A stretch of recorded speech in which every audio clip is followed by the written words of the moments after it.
Esse programa é livre para todas as idades.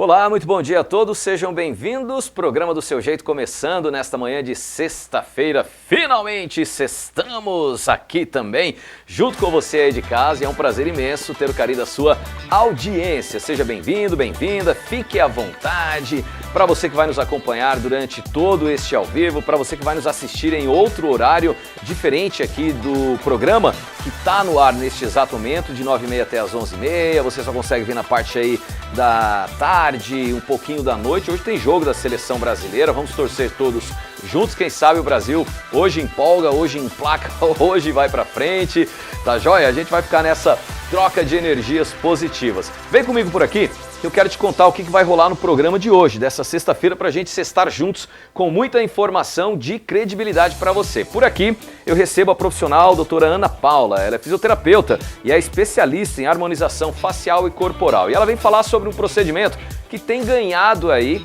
a curiosidade e também a credibilidade em todo o Brasil. Otomodelação. Já ouviu falar das famosas orelhinhas de abanos? A otomodelação se apresenta como uma técnica capaz de ajudar a resolver isso e o mais interessante, sem cirurgias. A gente vai entender todas as técnicas, esclarecer diversas dúvidas relacionadas a esse ponto daqui a pouquinho no bate-papo super ao vivo com você de casa. Também comigo hoje Pablo Paiva, ele é advogado e vem conversar sobre um assunto sensível e importante, a violência contra idosos.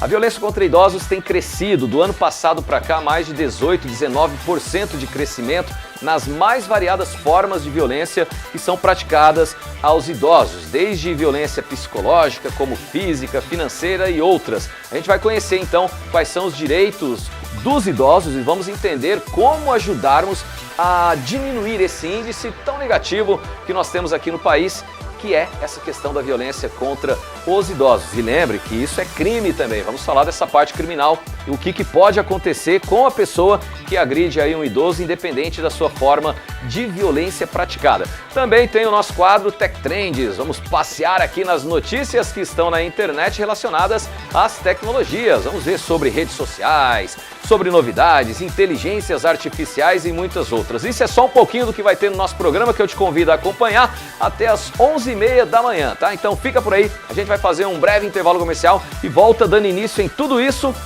do seu jeito.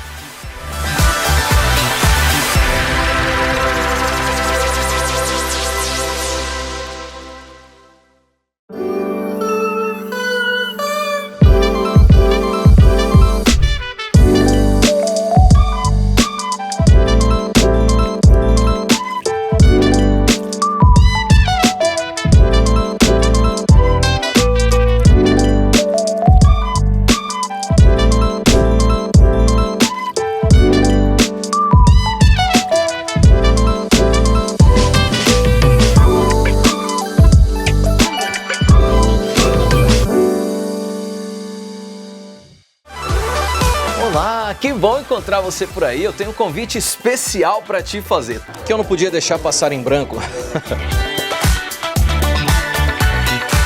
Todos os dias, de segunda a sexta, de 9h30 às 11h30 da manhã, aqui na Telecab, eu comando o programa Do Seu Jeito, um programa repleto de entrevistas, convidados especiais, bem à vontade, compartilhando conhecimento e muita descontração junto com você. Além de matérias exclusivas, reportagens, é o programa certo para você começar as suas manhãs. Espero você!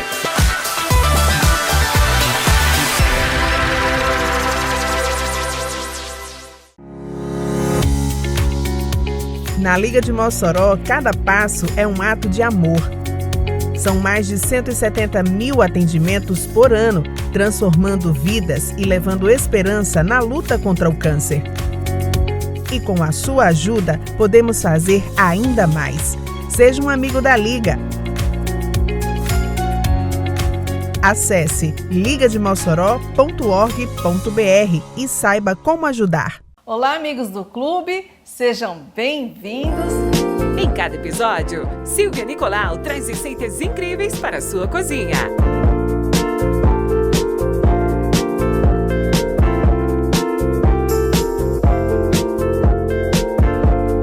De segunda a sexta, sempre a partir das 11h30, aqui na Telecab Canal 10. Não percam! Até a próxima aula. Deixa eu te fazer uma pergunta, aliás, duas. O jeito que você assiste sua TV ou usa a sua internet é o mesmo de antigamente? Não, né? Hoje tudo mudou. Você escolhe o que quer assistir e assiste a hora que quer. Resolve tudo rapidinho. E se o seu jeito de se conectar e assistir mudaram, a sua TV e a sua internet precisavam mudar também. E foi exatamente isso o que a Telecab fez. Chegaram os novos planos da Telecab. Clique, Next, Turbo Infinity. São até 127 canais para você não perder nada e até 1 GB de velocidade para viver tudo sem travar. E quando precisar, você tem suporte rápido e uma internet que acompanha o seu ritmo. Mais canais, mais velocidade, mais liberdade, mais qualidade para a sua rotina. Nova experiência Telecab. Descubra o que mais combina com você.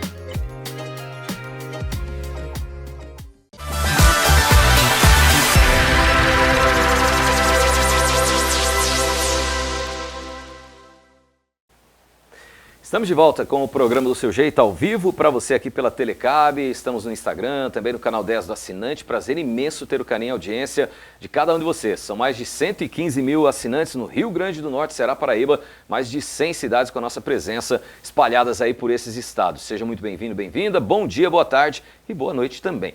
Durante muitos anos, quem se incomodava com as chamadas orelhas de abano tinha praticamente uma única alternativa, a cirurgia. Mas a evolução dos procedimentos estéticos trouxe novas possibilidades e uma delas tem despertado bastante curiosidade. Nós vamos falar justamente sobre esta evolução dentro deste mundo da estética, mas será que é só estética ou mexe também com a autoestima, confiança, o psicológico, o emocional? Tudo isso relacionado à questão da técnica da otomodelação. Para conversar com a gente sobre todas as nossas dúvidas, a doutora Ana Paula, que é fisioterapeuta e é especialista em harmonização facial e também corporal. Doutora Ana Paula, bom dia, tudo bem com você?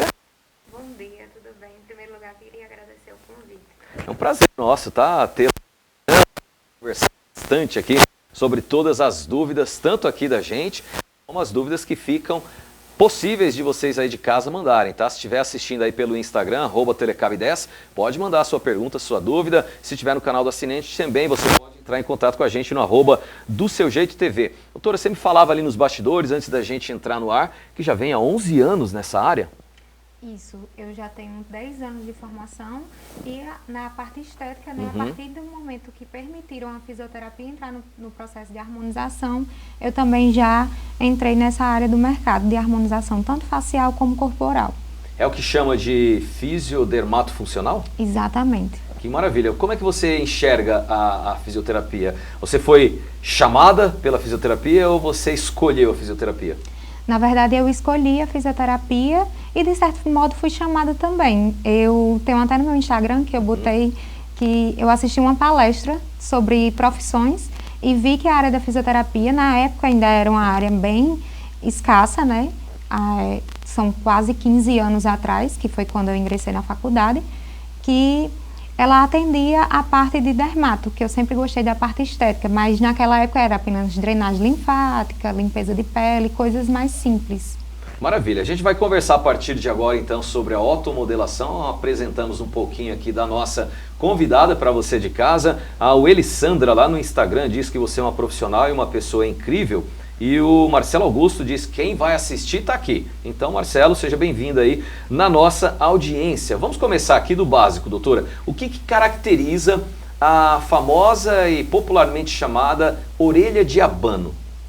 Então, gente, o que caracteriza a orelha de abano é justamente o afastamento da orelha da cabeça, né? Porque causa uma má formação desde da criança, né? Já vem uma forma hereditária e a gente consegue observar esse afastamento, assim, tanto frontal como a parte das costas também. Esse tipo de afastamento, de malformação, de alguma forma atrapalha a audição ou não? Não atrapalha a audição. Né? Tá legal. Muitas pessoas convivem com esse problema dessa orelha de abano, algumas um pouco menos, outras bastante. E esse tipo de convivência com esse tipo de orelha, quais são os prejuízos que você pode, de repente, descrever para a gente, apontar? É só questão de estética ou mexe também com o emocional, com o psicológico? Não, mexe muito com o emocional também, porque essa malformação, ela vem de berço, né? Então, a autoconfiança, ela vai sendo diminuída através de bullying nas escolas. E também, você pode perceber que algumas pessoas que têm o afastamento das orelhas, né, a orelha de abano, elas sempre tentam falar de formas lateralizadas para não mostrar tanto e não evidenciar tanto esse afastamento. E ainda tem pessoas que talvez não usem determinado tipo de penteado numa fase mais adulta, principalmente mulheres, em caso de ter aí a orelhinha de abano, não usa aquele penteado mais preso, porque fica justamente com essa vergonha, fica se escondendo atrás desse problema. Mas esse problema tem solução? Temos sim, temos solução. Tem tanto a otoplastia, né, que ela já é mais conhecida, porém menos acessível, como a otomodelação, que é o que eu realmente trabalho. A gente vai falar bem da otomodelação, então, que é a sua área em específico aqui nesse bate-papo, mas eu aproveito que você falou aí que desde criança as pessoas já vêm com aquelas dificuldades, passando por brincadeiras, piadas, bullying, e eu me lembrei, será que tem alguma coisa que os pais, ou tem alguma coisa que nós fazemos que ajude a diminuir nessa fase de desenvolvimento, lá fora, nos bastidores? Durante a nossa conversa, você disse que até os 7 anos, 8 anos de idade, 90% da orelha praticamente ela está formada. Nesse tempo ali, da hora que a gente nasce, até esses 7, 8 anos, que a orelha está passando por formação, usar estratégia como uma tiara ou aquelas fitas deixando a orelha mais grudadinha assim, ajuda de alguma forma ou não? Na verdade, ajuda ao recém-nascido, sim. Porém, também tem moldes que é utilizado, né, para correção de orelha de abano, para malformação. E ele, geralmente, ele é indicado até o 6º mês de vida, porque depois disso aí, a cartilagem já passa a ser mais rígida e é mais complicado. Então, se os pais quiserem dar uma forcinha, não vai resolver, mas ajuda a diminuir essa projeção ou lateral ou mais à frente, como você explicou ali no início do nosso bate-papo, não é isso? Então tá legal. Pai, mãe, tio, você que de repente está aí com o seu primeiro bebezinho, já percebeu que tem essa orelhinha mais afastada, é possível você dar uma diminuída no decorrer, mas provavelmente vai ter que procurar vocês profissionais em algum momento. Isso. Tá legal. E o que é a otomodelação? Como que a gente pode entender de uma maneira fácil essa técnica? Oto, né, vem de orelha e a modelação é quando a gente causa um remodelamento. A gente faz através de suturas com fios não absorvíveis e biocompatíveis, que geralmente é um procedimento que ele é fixo. Você só faz uma vez, você tem o cuidado no pós-procedimento, você não precisa realizar novamente. Entendi. Esse procedimento, você disse que faz algumas suturas, então ele tem pequenos cortes, é isso? Apenas costuras internas, não tem cicatriz, mas é utilizado fios cirúrgicos, Entendi. que eles não são absorvíveis, para a gente fazer o ponto e a remodelagem dessa antihélice, que geralmente, eu não sei se dá para ver direitinho, mas é essa partezinha aqui da orelha. Algumas pessoas ela tem essa parte afastada ou tem um desenvolvimento muito maior da concha, que é essa partezinha curvada interna. Entendi. Então esse procedimento, ele se diferencia da outra estratégia, mais que eu até falei na abertura, que era cirúrgica mesmo. Esse aqui ele é sem cirurgia, a gente pode entender popularmente de uma forma bem mais fácil dessa maneira. Ele é sem cirurgia. Sem cirurgia, anestesia local, super tranquilo o procedimento, rápido, em torno de 1 hora e permanente. Quem normalmente procura esse tipo de procedimento? O que você percebe nos seus atendimentos? São homens, são mulheres, são jovens, são adultos mais maduros? Quem é o perfil ou quais são os perfis?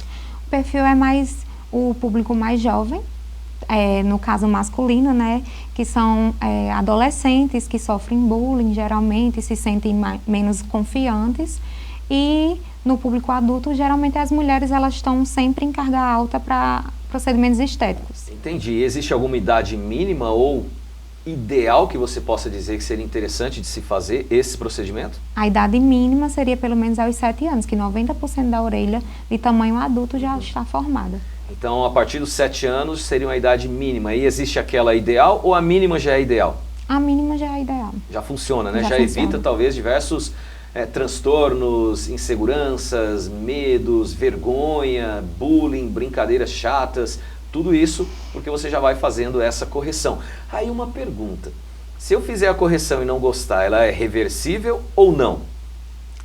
Ela tem como reverter apenas a gente cortando os fios de suturas, mas geralmente é muito difícil uma pessoa querer reverter. Porque é um procedimento tão simples e geralmente quando a avaliação é bem feita, não tem queixas posteriormente, sabe? As pessoas se queixam mais na primeira semana por causa do processo inflamatório e geralmente quando não tem o uso de medicamentos adequados vai ocasionar dor. É uma área muito sensível à orelha. Essa questão da inflamação é algo que se deve esperar do procedimento? Isso é uma maneira do corpo ainda reagindo? Isso. Porque assim, a orelha da gente ela tem bastante inervações. Bastante. Então, quando a gente ocasiona a sutura, vai gerar um processo inflamatório para ocasionar a fibrose e fixar a orelha naquele canto. E todo procedimento estético hoje em dia, ele é ocasionado através da inflamação, independente de ser orelha, independente de ser para rejuvenescimento, tudo passa por um processo de inflamação. Doutora Ana, a gente vai já falar mais sobre essa parte de inflamação e quais são os cuidados que devemos ter antes, durante e pós-procedimento, tá? Tanto por parte dos profissionais, no seu caso, como da parte da gente, que possa vir a ser paciente, porque muitas vezes o profissional faz a parte dele e a pessoa não faz o que deve ser feito depois, seguindo as orientações do profissional. A gente vai conversar sobre isso daqui a pouquinho mais adiante. Mas você falou que é feita uma avaliação. Como é essa avaliação? A gente observa se tem assimetrias, observa a distância, né? A gente tem a medição da distância da orelha, a gente observa o paciente de costas, de frente, vê se a orelha é um pouquinho mais caída, vê se pode ser corrigido apenas um lado, porque algumas pessoas têm apenas um lado da orelha com essa deformidade. E a partir disso aí, dessa avaliação, a gente conversa com o paciente, escolhe a melhor técnica para poder estar realizando as suturas. Então, essa avaliação é de extrema importância, está muito bem alinhada com os desejos e a vontade, os objetivos do paciente. E também alinhando com a realidade do resultado, porque algumas pessoas chegam imaginando uma coisa, imaginando que a gente vai colar totalmente a orelha, mas isso não acontece. Então, o importante de qualquer procedimento estético é a avaliação para você alinhar a expectativa, a realidade, e também explicar os cuidados necessários, porque, como você falou, não adianta apenas eu fazer a minha parte, o paciente tem que fazer a parte dele também, tem que ter a higienização, tem que ter todo um cuidado para evitar a infecção. A gente já falou aqui, durante o nosso bate-papo, que a idade mínima, 7 anos, já é inclusive a idade ideal para se fazer. Mas vamos agora pensar naquelas pessoas que nunca fizeram, ou porque tinham medo, porque antes existia apenas a maneira cirúrgica e ainda não conhecem a automodelação, ou passaram a conhecer agora, mas ainda tem uma certa desconfiança se faz ou não. Já se passaram tantos anos com a orelha daquele jeito e de repente ela fica meio com medo, não é isso? Uma pessoa mais velha que precise ou que poderia fazer, os resultados podem ser tão bons quanto se tivesse feito mais cedo ou não?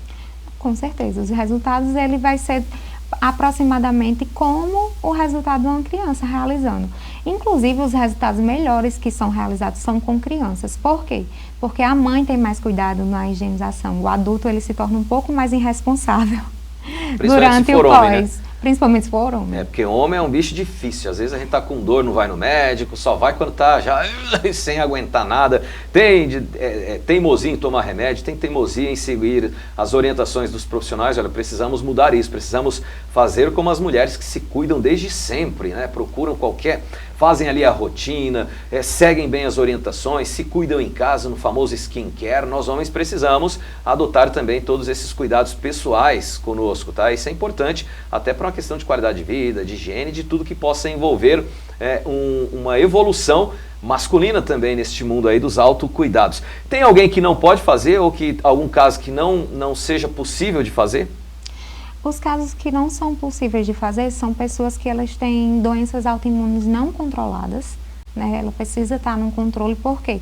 Porque a partir do processo de inflamação pode gerar uma inflamação descontrolada e precisar de um medicamento mais forte, pronto. No caso da fisioterapia, eu não posso estar indicando antibióticos, mas geralmente a gente faz aliada ao médico, orienta corretamente o paciente, mas também feridas abertas também não é indicado. Pessoas que trabalham assim muito com moto, ela vai ter que dar uma pausa de pelo menos uma semana, não vai poder estar usando capacete. Pessoas que trabalham com atividades físicas intensas, tem que dar essa pausa também, é um tempo de repouso de uma semana. E também tem que ter o uso da cinta modeladora, né? A gente usa uma cinta parecida com aquela cinta de quem faz lipo de papada. Sim. Aí o uso dessa cinta, elas são por cerca de 30 dias. Tem que ter cuidado ao dormir também, não pode estar dormindo de lado, não tem que evitar, tentar movimentar a orelha durante esses 7 dias, para que o procedimento seja realmente duradouro e eficaz. Ouvir música com fone de ouvido, nem pensar nesse período então. Não. Tá legal, são 7 dias, uma semana de cuidados mais intensos. Depois desses 7 dias, esses cuidados vão diminuindo, assim, essa necessidade mais drástica, eu vou pontuar dessa maneira, fica mais tranquilo para você ir cuidando e dando essa manutenção? Fica mais tranquilo sim, até porque o uso da cinta ele passa a ser apenas durante a noite, para evitar com que a pessoa durante o sono ela faça a mobilização da orelha. Tá legal, doutora. A gente vai fazer uma paradinha aqui, um breve intervalo comercial, é o tempinho que você pode ir tomar uma água. Aceita uma água, doutor? Aceito. Tá legal, a gente vai trazer uma água, vamos beber água aqui também, você também aproveita para se hidratar, é muito importante. Tem dúvidas sobre o que estamos conversando? Lá na nossa transmissão ao vivo no Instagram, @telecab10, você consegue participar, tá? Se você está nos assistindo aí pelo canal 10 do assinante, você também consegue interagir. Vai no Instagram, @doSeuJeitoTV e manda a sua pergunta para cá, para que a gente possa representar você através da sua pergunta, dando voz junto à nossa convidada, a doutora Ana Paula, conversando sobre este tema que está aqui na telinha. Então segura por aí um minutinho e a gente estará de volta.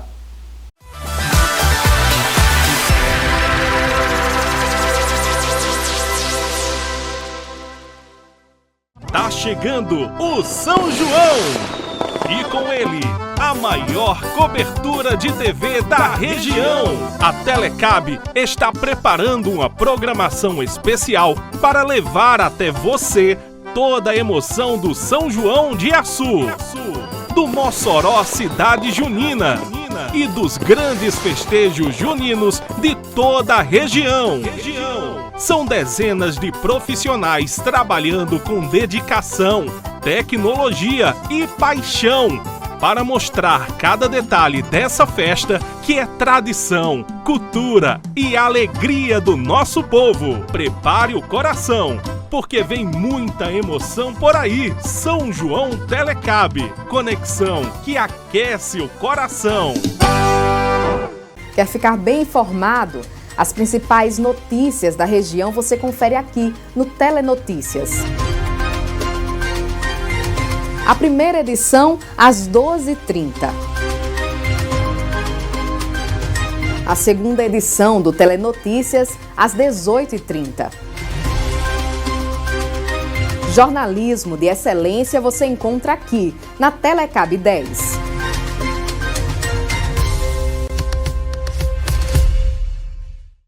Oi, gente! De segunda a sexta temos um encontro marcado a partir das 15h30. Música, informação e muito bate-papo aqui, ó, no Tarde Mais. A cidade de Baraúna conta com a Microcel, uma loja ampla que oferece o melhor da tecnologia com preços super acessíveis. Eletroportáteis, informática, acessórios, papelaria, segurança e muito mais. Estamos localizados na Rua José Vitalino, número 31. Telefone para contato 84 99129 3687.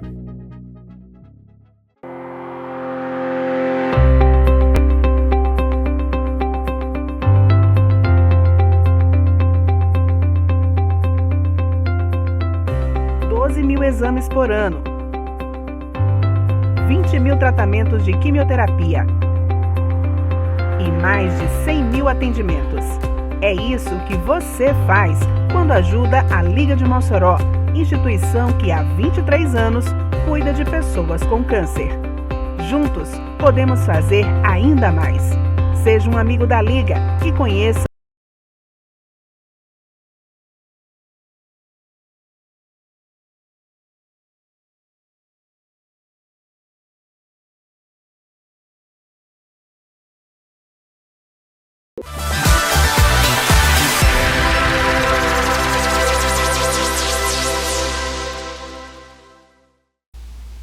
Muito bem, estamos de volta aqui com o nosso programa Do Seu Jeito. Seja bem-vindo, bem-vinda. Bom dia, boa tarde, boa noite. Doutora Ana Paula, fisioterapeuta, especialista em harmonização facial e corporal, está conosco aqui falando sobre otomodelação. Essa estratégia técnica de conseguir ajustar aí a orelhinha de abano sem a necessidade de cirurgia. Tivemos um primeiro bloco, riquíssimo em informações para você poder assistir logo mais à tarde aí no nosso canal do YouTube, tá? Quando terminar aqui o nosso programa, para quem está acompanhando ao vivo, também vai estar disponível no YouTube para que você possa assistir e acompanhar todo o nosso bate-papo, tá? Aqui no @telecab10 que apareceu agora, estamos ao vivo e você pode interagir por ali, assim como da outra maneira já falada. Doutora, esse resultado da automodelação, ele aparece rapidamente ou necessita um tempo? Por exemplo, o Botox, que eu já conversei com vários profissionais da estética, ele traz um certo resultado, mas ele finaliza aquele objetivo esperado depois de 15, 20, 30 dias. A questão da automodelação.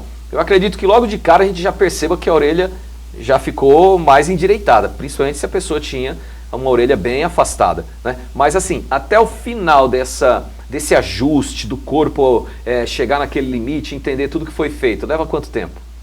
Então, tem um processo inflamatório que ele dura cerca de 7 dias, porém até o ajuste final, a diminuição do inchaço, do edema e tal, são cerca de 30 a 90 dias. 30 a 90 dias pode variar de pessoa para pessoa? Pode variar de pessoa para pessoa, mas o resultado imediato ele é notório. Já é notório, né? Você já sai, a pessoa já sai percebendo já sai ali. Com a orelha reposicionada, porém tem aquele inchaço, né, de imediato, porque a gente utiliza anestesia local e também pelo fato das suturas, elas estarem fechando, que na verdade, quando a gente realiza a sutura, a gente introduz um nozinho que é realizado dentro da orelha, não fica aparente. Entendi. Mas só que tem todo esse processo do inflamação, o processo do pós, né, que é a utilização das cintas, da higienização, para poder, de fato, a orelha ficar da forma desejada. O que as pessoas então podem esperar pós-procedimento? Vai sentir algum tipo de dor, desconforto? Isso é muito relativo de pessoa para pessoa. Dentro do que você descreve, o inchaço é algo natural, que vai acontecer. Um pouquinho de dor ali, talvez, quando os medicamentos estiverem parando do efeito, aí você tem que tomar ali aquela segunda dose, enfim. Isso aqui a gente vai conversar a partir de agora. Tudo isso pode ser esperado? Porque tem pessoas que falam, ai meu Deus, minha orelha está roxa. Ai minha Nossa Senhora, eu estou um pouco com inchaço. Pode ficar tranquilo que faz parte? Pode ficar tranquilo que faz parte. A gente sempre indica, né, medicamentos para inflamação e para dor, porque se eu chegar e dizer a você que você não vai sentir nada no pós, meus pacientes até sabem que eu sou bastante sincera em relação a isso, vai sentir sim desconforto, a orelha é uma região bastante innervada, mas não seria uma dor de outro mundo. Você tendo todo o cuidado, vai ser uma coisa que vai passar rapidinho, é só mais um desconforto. Tem várias outras alternativas, né? Tem a compressa gelada, coisas que vai auxiliar na diminuição da dor pós-inflamatória. Tá, legal. Se você seguir todas as orientações, sem dúvida o seu pós vai ser muito mais tranquilo do que se você não seguir essas orientações. Na hora, o procedimento é dolorido ou não? Ou essa percepção de dor também varia de pessoa para pessoa? Me refiro na hora mesmo, na hora que está ali colocando os nozinhos, a linha. E outra, essa linha, uma vez colocada, ela não tem perigo de arrebentar lá dentro, de algum momento ela perder o tempo de validade de vida dela? Tem risco de arrebentar sim quando o paciente, como eu falei, ele pratica atividades físicas intensas, no caso do jiu-jitsu, por exemplo, que tem bastante contato com a orelha, no chão, no tatame, né? E durante o procedimento, ele chega a ser confortável, o que vai incomodar mais é a aplicação da anestesia, né? Porque a pessoa vai estar com a orelha totalmente normal, digamos assim, a gente vai fazer a anestesia local, mas porém durante as suturas não vai sentir nada. Tá joia, vamos ver se as perguntas que vão chegando por aqui, ó, no Do Seu Jeito TV, a Amanda, ela está perguntando, quem usa óculos pode fazer a automodelação normalmente? Pode fazer a automodelação, porém tem que ter cuidado com o uso do óculos nas primeiras horas depois, né? E vai estar com o uso de cinta, vai ter a parte da sensibilidade, tem que ter essa questão desse cuidado devido ao óculos. Tipo, se for uma armação muito pesada, não vai estar poder usando nas primeiras horas. Tem todas essas restrições. O Fernandes está participando, aliás, obrigado aqui para Amanda e obrigado Fernandes também, tá? O Fernandes está participando e ele diz o seguinte, a pessoa pode voltar ao trabalho se for o trabalho leve? Pode sim voltar ao trabalho. Como eu disse, a restrição ao trabalho seria no caso de motoboys, que não vai estar podendo utilizar o capacete por alguns dias, mas ele é um procedimento bastante procurado porque após a realização você pode seguir sua vida normalmente, tendo todos os cuidados, o uso da cinta, que eu sempre refriso o quanto é importante para evitar pancadas ou então mobilização da orelha durante algum movimento, mas tipo, no seu caso, você não iria poder trabalhar com seu fone de ouvido. Sim, entendi. Certo? Se eu precisasse, fizesse, o fone de ouvido teria, pelo menos na primeira semana, fora de cogitação. Fora de cogitação. Tá, legal. A galera aí do Master, ó, que de repente coloca fone também, aqueles tipo abafador também, não poderia. Tá legal. Algumas situações que você não poderia fazer o uso, então, daquela sua ferramenta de trabalho, tá? No caso aí dos motoqueiros, motoboys, galera que usa moto, precisa do capacete como item de segurança, faz parte da lei de trânsito brasileira, nesse período você não estaria podendo utilizar, tá? Então, muito cuidado e procure fazer sempre com orientações de profissionais que entendem do que estão falando. Uma orelha pode ser mais projetada do que a outra, não é isso? Isso, pode sim. Aí eu posso usar uma das orelhas como referência para ficar igual a outra, por exemplo? Podemos sim, a gente realiza toda a avaliação, a gente vê se nas duas orelhas há essa deformidade congênita, né? E a gente realiza a medição da distância, a gente sempre coloca, pode ser medida até com uma régua de forma simples, para a gente tentar realinhar. Como eu disse, a automodelação ela pode ser feita em apenas uma das orelhas, porque não necessariamente a pessoa vai ter a orelha de abano nas duas orelhas ou vai ter uma mais caída do que a outra, até porque o nosso corpo ele não é 100% simétrico. Verdade, nós somos meio assim mesmo, assimétricos. Às vezes é um mais alto, o outro mais baixo, um pouco mais volumoso, o outro nem tanto. Isso aí é algo bastante natural do ser humano, tá? Então muito cuidado também com essas questões das características naturais sua. Não vá muito na onda, você precisa se conhecer, se gostar, se entender, conversar com o profissional que vai analisar isso, não vai estar visando apenas a questão do dinheiro, então procure um profissional sério que vai ajudar até, às vezes chega alguém que pode estar querendo, porque viu outras pessoas, mas nem é uma necessidade, nem é um caso. Numa situação dessa, você consegue dizer para essa pessoa, calma que não tem necessidade? Consigo. Eu já tive vários pacientes assim que vieram em busca de um procedimento e eu já disse que não realizaria pelo fato de não ter necessidade. Tá vendo? Tem que procurar profissionais que não estão visando apenas o lado financeiro, que entende também que não é necessário qualquer vontade do paciente, né? Nem sempre a gente está realmente querendo aquilo que vai fazer sentido para nós, tá? Deixa eu ver aqui, Oliveira, o procedimento altera a audição? Pelo que a gente conversou antes, não, mas eu vou deixar o profissional responder. Muda nada, né? Não, ele não muda nada em relação à percepção auditiva, ele só vai mudar mesmo o formato da orelha de forma externa, porque a parte auditiva é a parte interna da orelha. Quem já fez uma cirurgia para correção da orelha, cirurgia mesmo, aquela moda mais, eu vou dizer, mais tradicional, antiga, né? Pode fazer a automodelação, caso não tenha gostado daquele resultado? Pode sim realizar a automodelação, porque assim como a automodelação a pessoa pode levar a querer fazer cirurgia, porque pode ser um procedimento de forma mais acessível, né, de forma primária, e depois dizer, não, eu quero a cirurgia. Pode ser realizado também como na cirurgia a pessoa necessita de algumas correções mínimas, porque geralmente quem nota essas diferenças são pessoas que realmente se observam. Então, vai de acordo com a sua percepção também. Não vai só com a percepção do profissional, né? Às vezes o que me agrada não lhe agrada. Verdade. Então vocês também têm que estar muito bem alinhado com esse desejo, vontade, essência e naturalidade da própria pessoa, né? Ninguém quer mudar também a sua própria aparência, ficar de um jeito completamente exagerado daquela mudança. Nós vimos algumas imagens que foram sendo exibidas aqui durante o nosso bate-papo. Essas imagens foram extraídas do Google, tá? Para a gente poder dar uma ilustrada por aqui. Emerson, você consegue trazer de volta aí? Só para a gente rever alguns desses casos. Olha, homens e mulheres procuram procedimentos. Aqui a gente percebe ali, na foto à esquerda, ele tinha uma orelha um pouquinho, nem era um caso tão grave aí pelo visto, mas foi feita também a automodelação. Nesse caso, não são trabalhos da nossa convidada, tá? Vocês podem conferir trabalhos próprios, autorais da doutora Ana no Instagram dela, que a gente vai apresentar daqui a pouquinho. Vamos à próxima imagem aí. Mas a gente percebe que a galera vai sorrindo, vai ficando com uma confiança maior. Então, a mudança ela é muito mais na autoestima, no psicológico até, do que na estética, concorda? Concordo, a mudança ela é muito mais na autoestima. E geralmente a gente observa que sempre após o procedimento, eles soltam um sorriso de forma inconsciente. Quando se olha lá, olha que esse caso aí que a gente está vendo, ele é especialmente impactante, né? Olha como era realmente a orelha à esquerda dessa jovem, da imagem extraída da internet, e olha como ficou.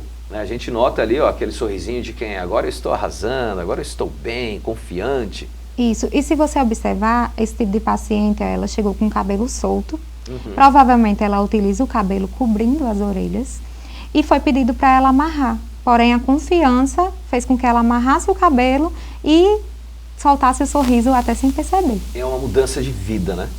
É uma mudança de vida. Todo maravilha. Procedimento estético, ele impacta diretamente no emocional. Ele não é só visível, ele impacta tanto no emocional porque ele gera autoconfiança e geralmente quando a pessoa tem autoconfiança ela se dá bem em todas as outras áreas do seu trabalho. É verdade, a pessoa cresce, evolui, se apresenta melhor, chega melhor, assume a responsabilidade de ser o centro das atenções porque não tem mais vergonha, está muito mais confiante. Aí um outro caso também extraído da internet, assim como o anterior, uma orelha bem projetada, né? Ela é meio caída e ainda aberta, e ela ficou bem mais natural, ficou mais encostada, não foi uma coisa exagerada que foi feita ali, um resultado bastante interessante. Como você falou, sem dúvida essa moça saiu também muito feliz ali daquele procedimento. Isso, e dá para observar que a orelha dela tem um pouquinho de caimento. Geralmente a gente faz a sutura na parte mais superior, porque se você observar, ela não tem totalmente uma orelha de abano, ela tem um caimento na parte superior porque tem a malformação superior da cartilagem. E nesse caso foi feita apenas uma sutura de cada lado. Tá legal, algo bastante simples foi feito, aparentemente parecia um caso mais complexo, mas não, né? Foi só necessário uma pontuaçãozinha por ali. Ô doutora Ana, pra gente terminar aqui o bate-papo, eu sei que você tem compromisso, precisa correr. Qual seria a mensagem final que você poderia deixar para quem está nos assistindo, que de repente se sente incomodado ou incomodada com a sua orelha, com a forma que ela é atualmente? A forma mais fácil de estar orientando seria buscar a ajuda de um profissional, realizar uma avaliação para poder ter um entendimento maior e gerar uma confiança maior em realizar o procedimento, porque nada mais é do que a avaliação, a parte mais importante de qualquer procedimento estético. Só vai gerar confiança, você só vai conseguir fazer, realizar algum procedimento se você participar de uma avaliação. Tá legal, o seu atendimento aqui em Mossoró acontece onde, doutora?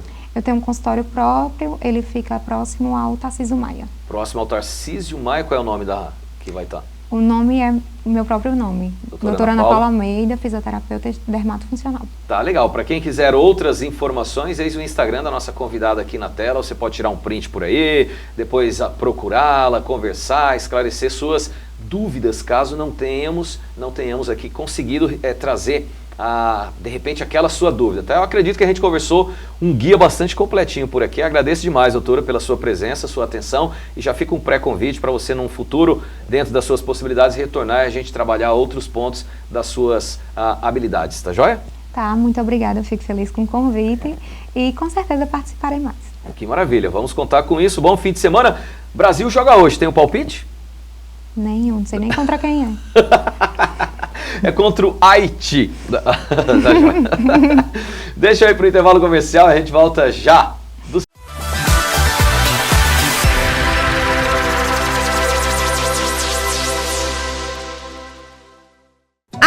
31 anos, a Telecab nasceu de um sonho: conectar pessoas e aproximar histórias.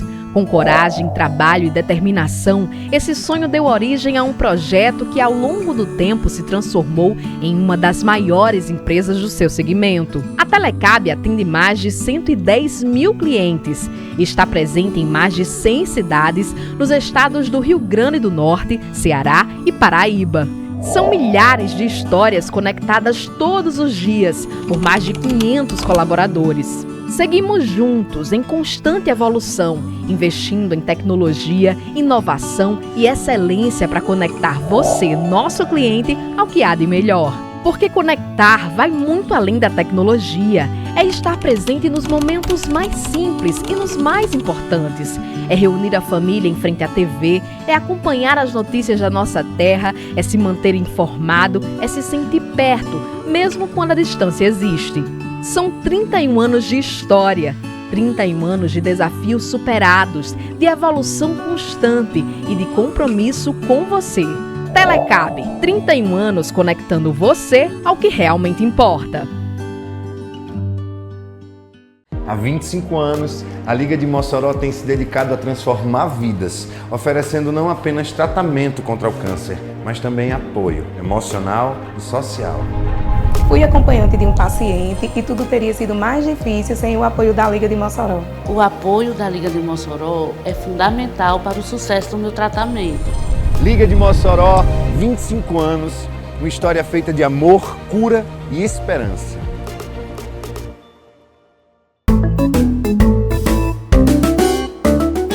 Foi um coelho! De segunda a sexta, sempre a partir das 7 horas. Ah, Orson, você não sabe de nada. A cada dia, personagens incríveis vão te levar para lugares mágicos, cheios de alegria e aprendizado. Na Telecab Canal 10, você e sua família têm um encontro marcado com os desenhos mais fofos e emocionantes. É diversão garantida, só na Telecab Canal 10. Esperamos você, de segunda a sexta, sempre a partir das 7 horas. Telekids!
Obrigado mais uma vez pelo convite, né, de estar aqui falando sobre esses temas tão bacanas que você sempre traz.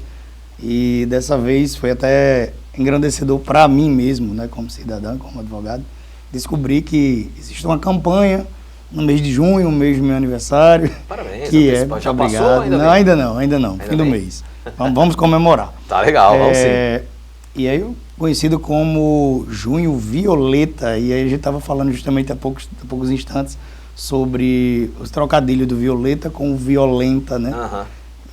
E é muito interessante assim, esse tema, realmente, tratar sobre os direitos dos idosos, sobre as violências causadas, sobre o fato da gente não tomar muita ciência desse tipo de acontecimento, né?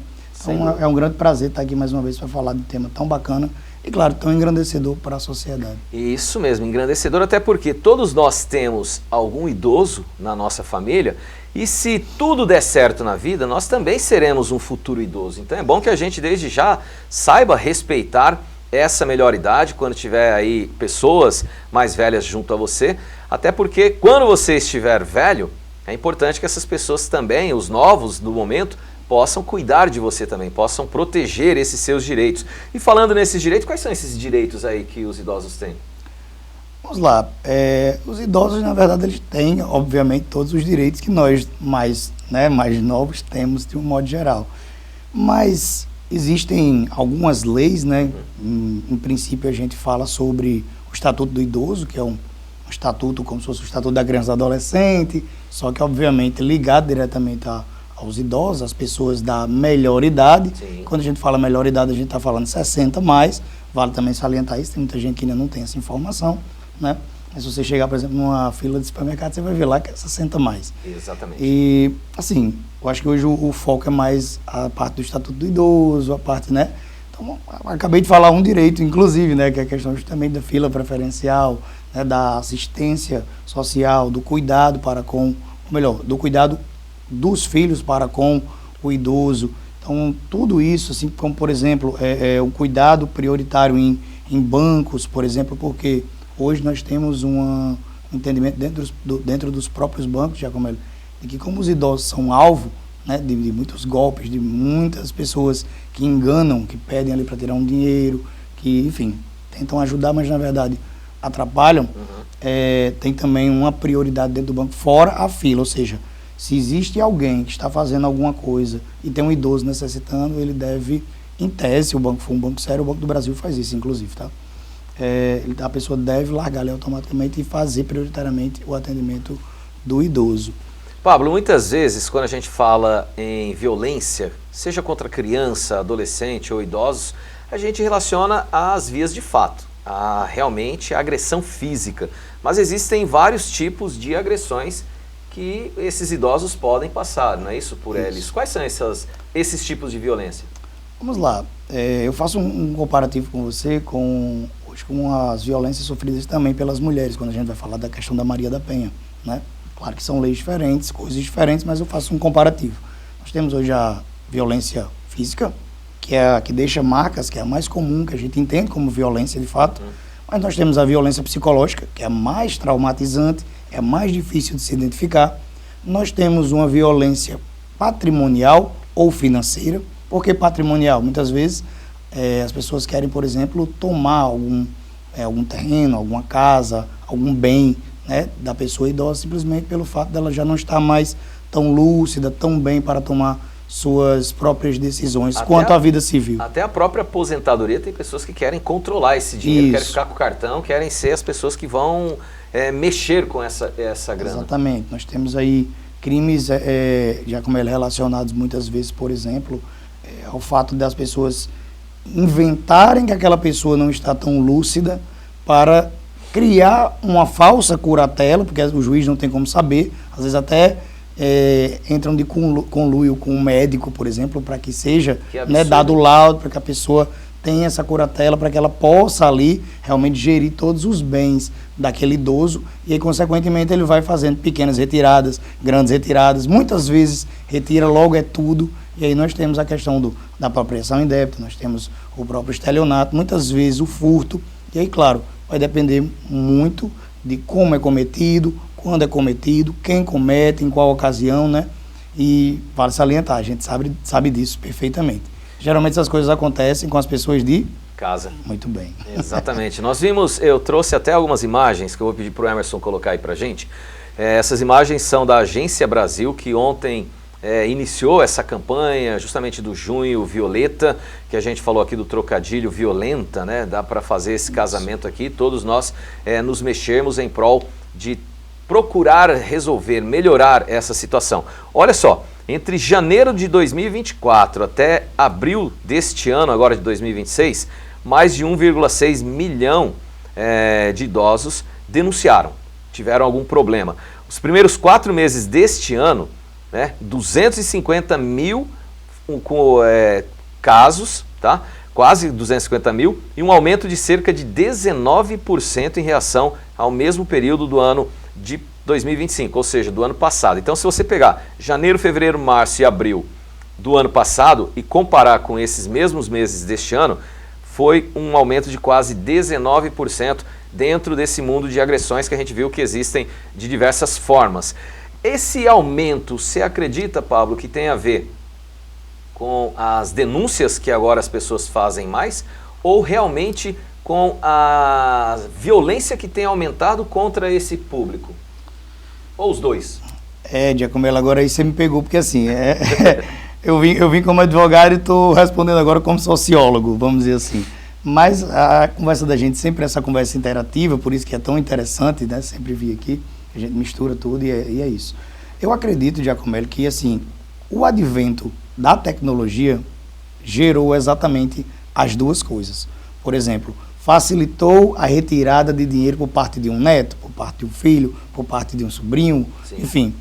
Então isso gerou, a gente sabe que o dinheiro ele é ali o precursor de muita mazela, a verdade é essa. Verdade. Então, quando a gente vai falar de violência, grande parte dessas violências, desses maus tratos, desses problemas, estão muitas vezes atrelados a dinheiro. Claro que tem outras situações de descaso, que as pessoas realmente não se importam, enfim, mas eu acredito que a violência ela aumentou por conta do advento das tecnologias, né? Assim como também vamos dizer assim, a taxa de denúncias, a taxa de pessoas que hoje se posicionam quanto à violência, em dizer que sofreram, pessoas verem e dizerem como uma espécie de legítima defesa de terceiro, uma denúncia para resguardar, né, a integridade física, psicológica, mental de outra pessoa aumentou muito também por conta do anonimato. Né? Então hoje nós temos mecanismos... Posso denunciar sem ser descoberto. Isso, até porque violência contra o idoso é um crime que a gente chama no direito de crime,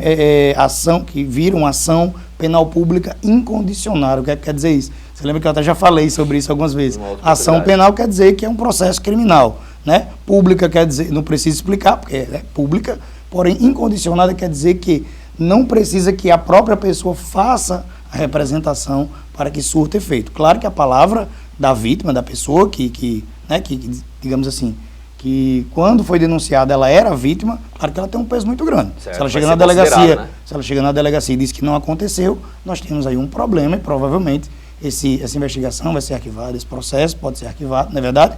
Porque o vizinho podia estar, o vizinho que denunciou, estou usando o exemplo do vizinho, pode acontecer.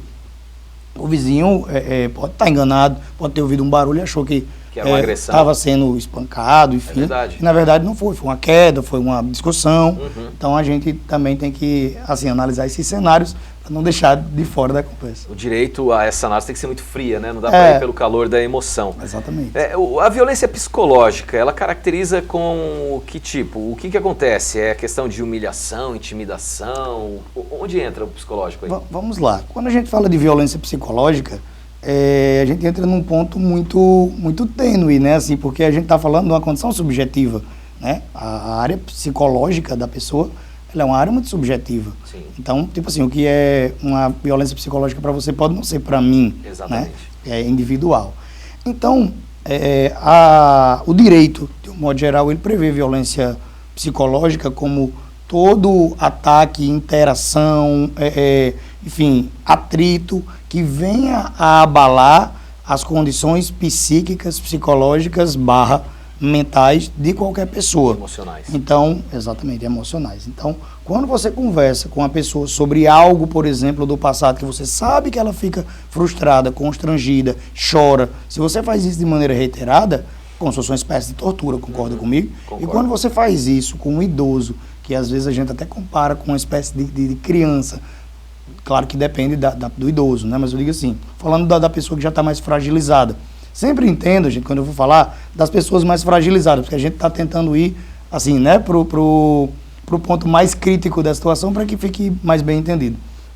Então, essa violência psicológica ela pode acontecer de vários modos, Giacomello. É até difícil linkar aqui para você, né, elencar pontos, mas eu dei esse exemplo só para ficar claro. Mas, por exemplo, se todo dia o idoso está dentro de casa, toda vez que ele pega uma xícara, você vai quebrar isso. Pega no prato, você vai deixar cair. Pega na comida, tá derramando, você não sabe comer mais, parece que tá feito menino. Aquele jeito que a gente sabe que acontece. Menosprezar, desqualificar, humilhar, tentar rebaixar a pessoa, se isso não for uma espécie de violência psicológica, desculpe, mas eu não vou conseguir lhe definir melhor do que isso, não. Eu acho que o melhor exemplo que eu posso dar é isso, porque a gente sabe que é corriqueiro, que é o dia a dia, que para muitas pessoas é realmente cansativo, tomado em conta de algumas pessoas idosas, mas é uma realidade e a pessoa tem que encarar com paciência, com tranquilidade, né?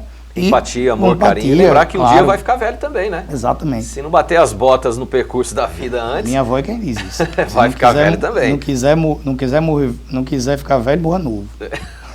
É uma verdade, se não quiser ficar velho, morra novo, né? E se quiser ficar velho e ser bem cuidado, cuide do seu velho agora também. Faça esse seu papel.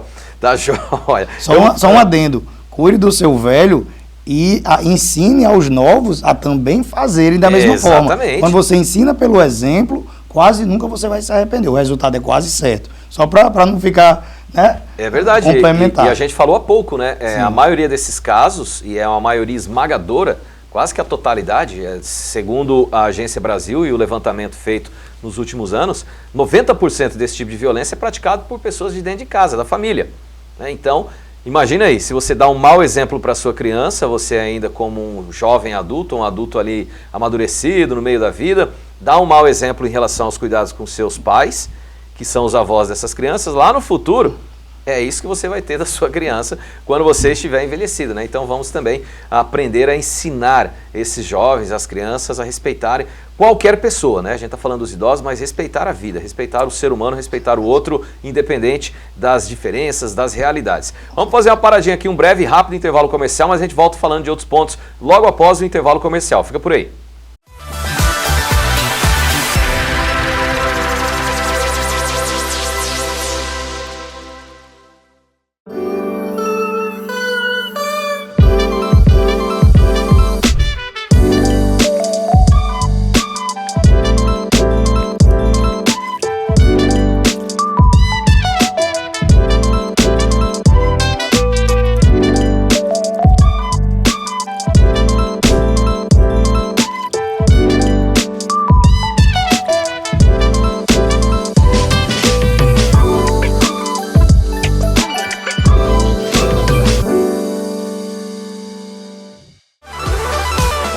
Que bom encontrar você por aí. Eu tenho um convite especial para te fazer, que eu não podia deixar passar em branco. Todos os dias, de segunda a sexta, de 9h30 às 11h30 da manhã, aqui na Telecab, eu comando o programa Do Seu Jeito, um programa repleto de entrevistas, convidados especiais, bem à vontade, compartilhando conhecimento e muita descontração junto com você. Além de matérias exclusivas, reportagens, é o programa certo para você começar as suas manhãs. Espero você!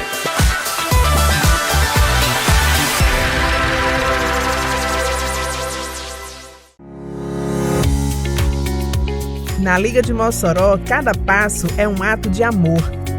São mais de 170 mil atendimentos por ano, transformando vidas e levando esperança na luta contra o câncer. E com a sua ajuda, podemos fazer ainda mais. Seja um amigo da Liga. Acesse ligademossoró.org.br e saiba como ajudar. Olá, amigos do clube, sejam bem-vindos. Em cada episódio, Silvia Nicolau traz receitas incríveis para a sua cozinha.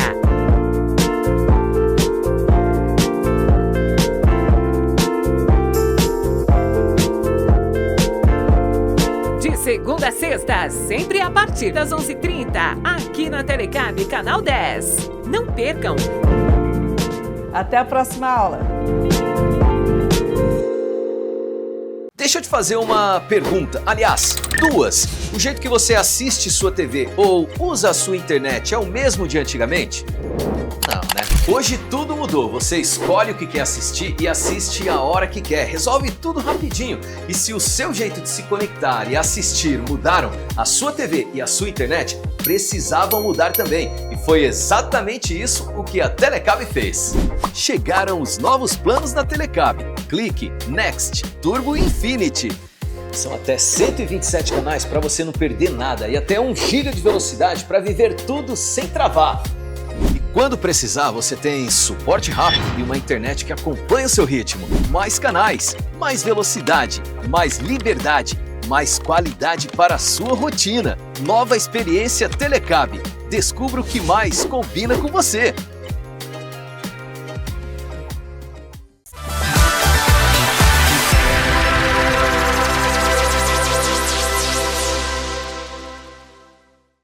achando. Muito bem, estamos de volta aqui com o nosso programa do Seu Jeito, ao vivo para você no YouTube, também no Instagram, no stream, no canal 10 do assinante, tá? Seja bem-vindo, bem-vinda, bom dia, boa tarde, boa noite. Aqui ao meu lado é o Pablo Paiva, advogado. Estamos conversando aí sobre direitos dos idosos, conversando sobre a campanha Junho Violeta, que traz essa conscientização de proteção e cuidados aos nossos idosos. Já tivemos um bloco aqui dentro dessa temática com muitas informações importantes. A gente segue aqui para o segundo e último bloco através desse bate-papo. Se você quiser mandar sua pergunta, fica à vontade, pode ser nesses contatos que vão aparecendo aqui na tela, @telecab10, do Seu Jeito TV, ou simultaneamente em nossas transmissões ao vivo no Insta e também no YouTube da Telecab, tá joia? Pablo, deixa eu fazer uma pergunta aqui. Se um familiar, por exemplo, utilizar o cartão ali, cartão de crédito do idoso para despesas próprias, isso pode gerar algum tipo de situação dentro do que a gente está conversando? Pode ser configurado com algum tipo de violência ou até ingressar para algum outro tipo de crime ou penalidade, não sei? Vamos lá. Como eu falei no início, a gente tem, dentro das modalidades de violência, a gente tem a modalidade da violência financeira, patrimonial, né? Barra patrimonial. Nem sempre é diretamente ligada ao próprio dinheiro. Às vezes é um carro, uma moto, né? Um terreno, um bem, enfim. Por isso que é financeira barra patrimonial. E você usou o exemplo do cartão de crédito. A pessoa se utiliza do cartão de crédito do idoso, vamos dizer que seja um filho, neto ou qualquer pessoa próxima que realmente tem aquele acesso, uma pessoa de confiança. E isso pode ser considerado, dependendo da maneira, pode ser considerado como estelionato, pode ser considerado como furto, ou pode ser considerado como apropriação indébita. Quer que eu explique cada uma delas? Vamos lá. Vamos lá. Apropriação indébita. Eu lhe emprestei, você ficou de me devolver, mas não devolveu. Você se apropriou indevidamente de um dinheiro que era meu. Apropriação indébita. Certo. Furto. Eu peguei o seu cartão sem o seu consentimento, fui lá, tirei o dinheiro, saquei e botei no meu bolso. Muita sacanagem. Furto. Estelionato. Eu disse que peguei o seu cartão para comprar, por exemplo, um medicamento que custava 100, mas na verdade ele disse que custou 300. Eu usei de um meio ardil, de um meio enganador, para ficar com uma parte do dinheiro. Ou seja, eu comprei medicamentos para você, comprei, mas em vez de custar 300, custou 100, eu fiquei com 200. Estelionato.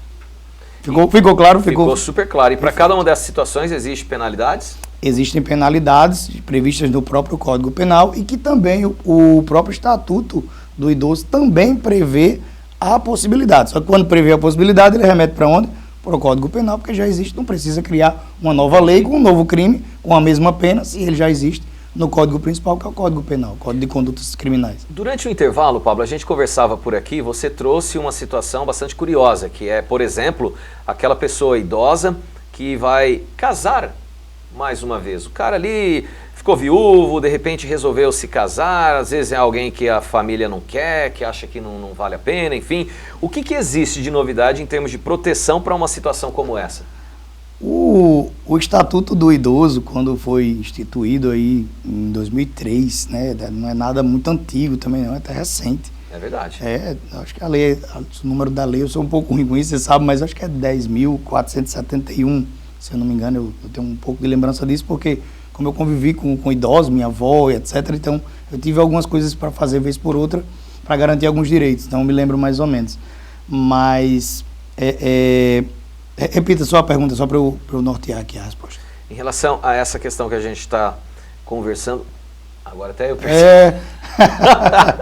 Até eu perdi a pergunta aqui, porque eu já estava lendo a minha próxima pergunta para você. Então deixa eu falar dessa aqui que já está, e eu volto nesse ponto aqui. Eu me lembrei, era do casamento. Das novidades do casamento. O que o Estatuto tem aí de novidade de proteção nessa situação? O Estatuto, assim como o próprio Código Civil, prevê que pessoas acima de 70 anos só podem casar com o regime de casamento só pode ser obrigatoriamente em cartório ou onde for, regime de separação total de bens. Isso significa o quê?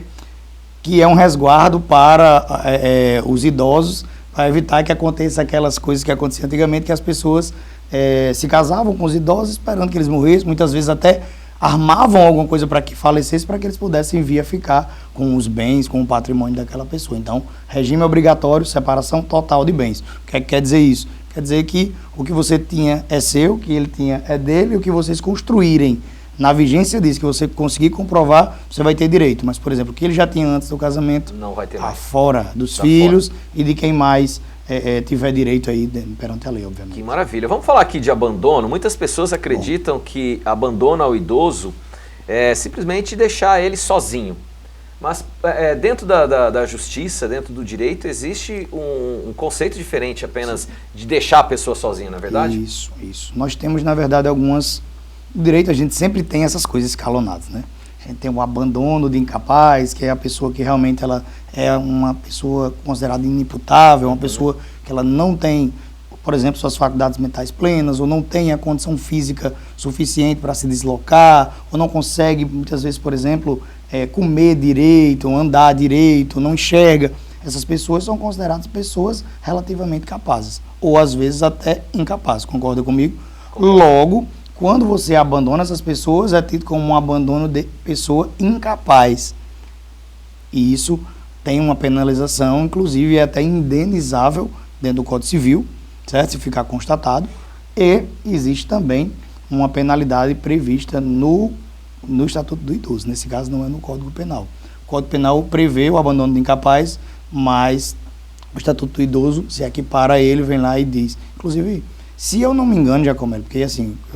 Vale salientar, eu não trabalho com isso todos os dias, então a gente está tendo uma conversa um pouco até mais informal. Verdade. Mas, se eu não me engano, a pena vai de 6 meses a 3 anos, se eu não me engano, o abandono de incapaz.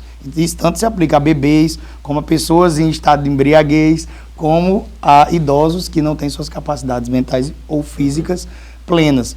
E aí nós temos também, por exemplo, além do abandono de incapaz, nós temos o abandono afetivo. Ou seja, você está lá, você não abandonou, mas você faz aquela pressão psicológica que eu estava dizendo. Você não dá muito cabimento. A gente escuta muito falar em abandono afetivo quando, por exemplo, o pai não quer conviver com o filho.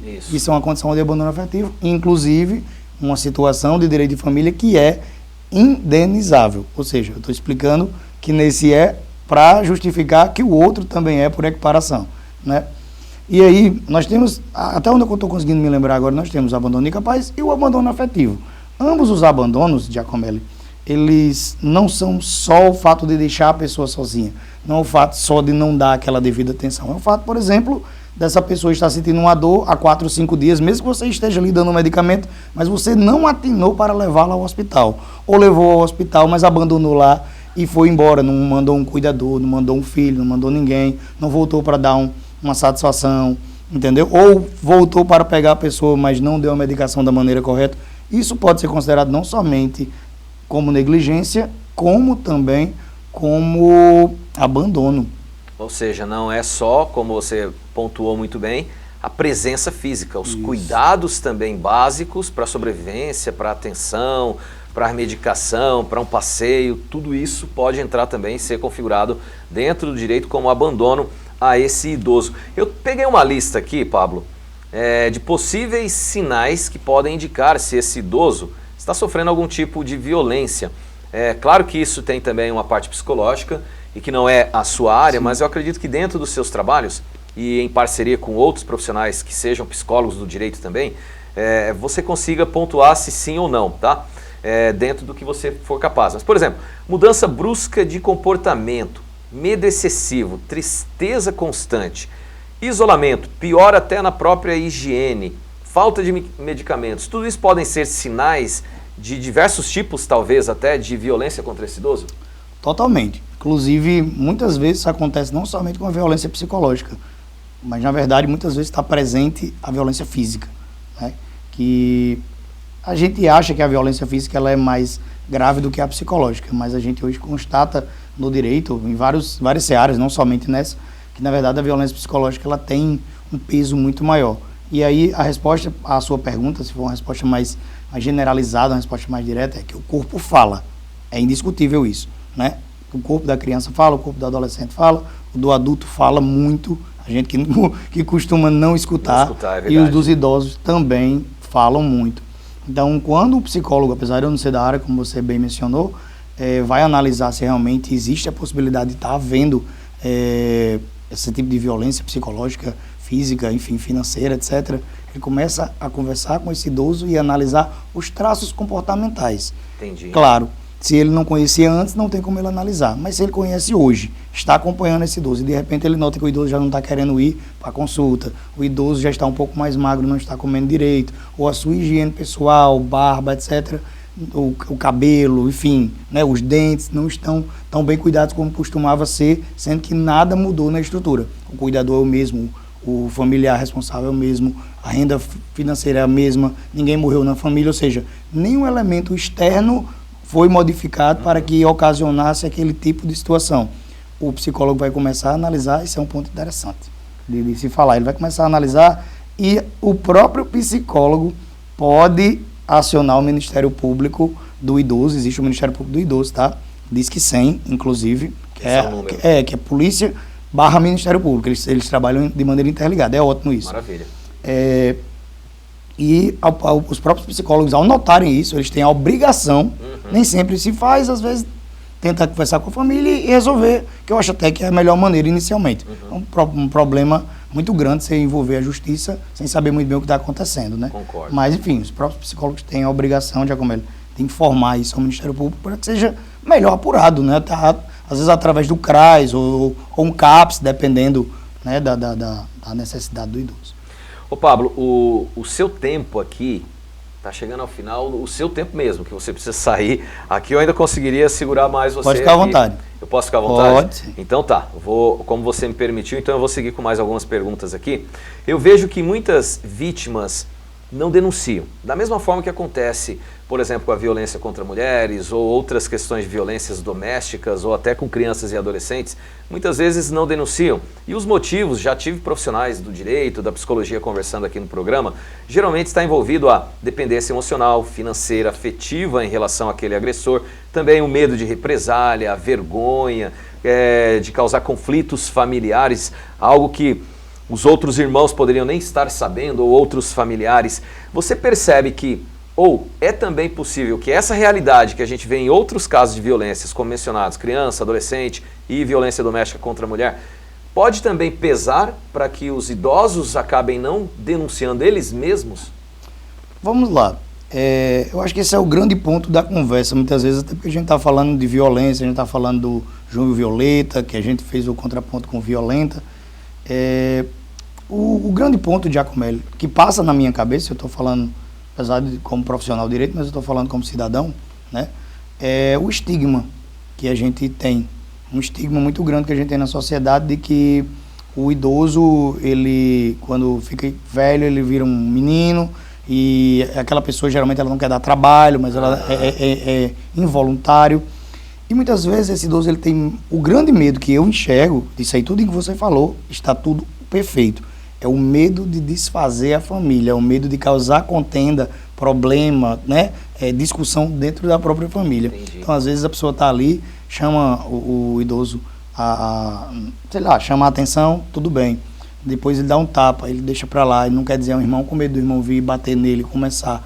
Por quê? Porque ele construiu uma família, quer ver os filhos bem, quer ver todos os familiares, né, bem, não quer se sentir como se fosse mais um peso na família mesmo depois, né, de velho. Então é esse estigma de se sentir velho e não querer dar trabalho, desencadeia quase todas as demais condições que você citou aí, né, que é o medo de perder as pessoas, a carência também, né, porque ficar só não é bom, a dependência das pessoas, seja ela dependência emocional, dependência para atributos básicos do dia a dia, comer, andar, se alimentar, necessidades, né, enfim, como você já deve ter entendido. Então, são muitos pontos para serem levados em consideração, mas o que eu vejo, de fato, é o que eu imagino, é esse medo de denunciar e gerar problemas para a própria família, porque ele não consegue tocar o processo